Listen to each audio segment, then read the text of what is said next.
என்னப்பா இப்படி மேல வந்து விழுகிற? வேணும் நாங்க வந்து மோதுனா தெரியாம மோதிட்டாங்க. போங்க போய் தொலை. எது போய் தொலையா? நாங்க போவோம், இங்கே பாய வச்சு கூட மல்லாக்க படுப்போம். உனக்கண்ணா நீ போயா முதல்ல. வேண்டாம். என்ன கொடுத்தாங்க உனக்கு வேணாங்கிறப்ப?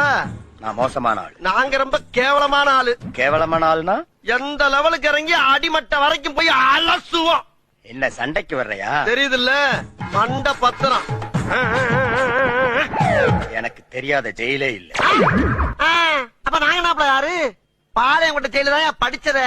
வேலூர் ஜெயில வெள்ளை அடிச்சு வாடகைக்கு விட்டு தெரியும். பல ஆண்டுகளா மதுரை ஜெயில மைதானம் வச்சு மல்யுத்தம் நடத்தின பரம்பராங்க. அது போக தமிழ்நாட்டுல இருக்க சப்ஜெக்ட்ல பூரா என் சப்ஜெக்ட் தாங்க பாடமா எடுத்து நடத்துறாங்க. போவையா கக்கிசு பரோட்ட வந்து கலவரம் பண்ணிக்கிட்டு இருக்க? ஏய், எங்களுக்கு ரவுடிகளை தெரியும்டா. அடம் பிடிக்கிறிய நீ? யோ, உனக்கு தெரிஞ்செல்லாம் லோக்கல் ரவுடி தாயா. எனக்கு இன்டர்நேஷனல் லெவல்ல லிங்க் இருக்கியா? என் நொங்கு லேடன் பேசுறியா? லேடன்னா பின் லேடன் பேசுறியா? என்ன லுக்கு? அப்படியே கண்ணை புடிங்க தின்னு முடியும். முகரைய பாரு, முகரைய. என்ன